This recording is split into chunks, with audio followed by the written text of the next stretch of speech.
diary kung paano ko na-meet ang jowa ko. Nakalagay doon, pati yung mga roses na binigay, iniipit ko doon sa book, may mga ganun ako. Pero kaya baka mapunta sa akin yung istorya. Kasi exciting. Kay Attorney Vic, ginornal niya lahat, or isinulat niya lahat, o parang diary, at meron siya talagang black and white notebook na kung saan documented.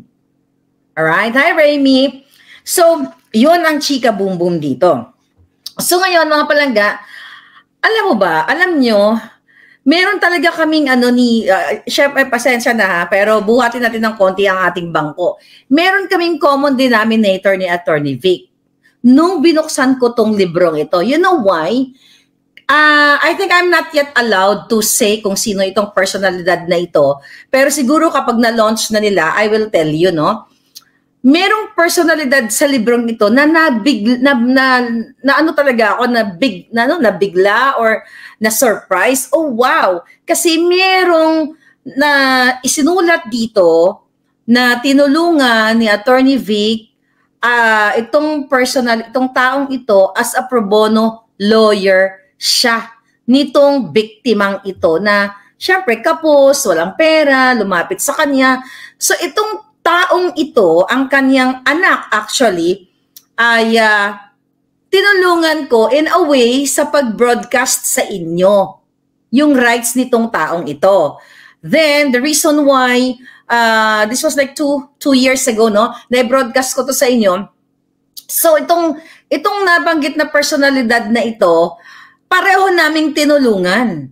Now, without me knowing na beforehand pa pala, I mean, many years ago, may isa ng Attorney Vic Rodriguez na tumulong sa mga taong ito at ako lately na lang dahil may lumapit din sa akin na nangihingi ng hustisya o yung hustisya o karapatan ng taong ito. Kaya sinabi ko yon sa inyo. So nagulat ako nandito. Actually, yun po yung una kong binasa. Attorney Vic, kung nanonood ka, yun ang unang-una kong binasa kasi yun ang lahat malapit talaga sa puso ko yun dahil pinaglaban ko yun eh. I will tell you that story kapag na-launch na nila. But you have to have your own copy kasi this is historical, mga kababayan. So ngayon, tingnan natin. Yeah, I think very limited lang ang pwede kong masabi sa inyo. Okay? Pero ang dito, mababasa nyo din. Actually, yung iba dito, ang iba dito or mas marami dito sa book na pag-usapan na rin natin sa vlog at talagang, hindi marami. Yung may mga part lang pala. Pero itong si Lisa Tanas ay talagang isa siyang reyna. Sabi ko nga, reyna sa Gimpierno. When is the launching? Tatanong natin, very soon na daw very soon na. So ito po, and also I think pwede nating ipasilip, papasilip natin ng konti. Mayroon na rin si Pangulong Duterte dito, di ba, pinost natin. Pasilip lang natin ng konti, Attorney Vic, hindi ko kayo pangungunahan, but I'm just so excited. So, I think,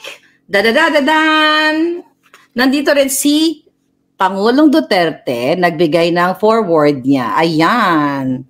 Tsaka na natin yan, di-discuss, but ganun pa man, you have to have it, mga palangga. Okay.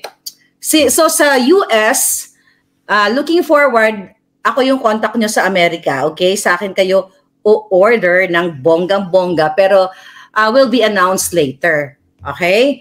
So, available ito worldwide later on. Abangan nyo na po, ang dami talagang inquiries, talagang sa email, sa private message, tapos sa comment section, sobrang excited na ang mga palangga. Sabi ng isa dyan kanina ay sana gawa na ng movie. Why not? Pwede, Attorney Vic, baka pwedeng movie. Baka naman pwede extra dyan, di ba? Frustrated actress kaya ako.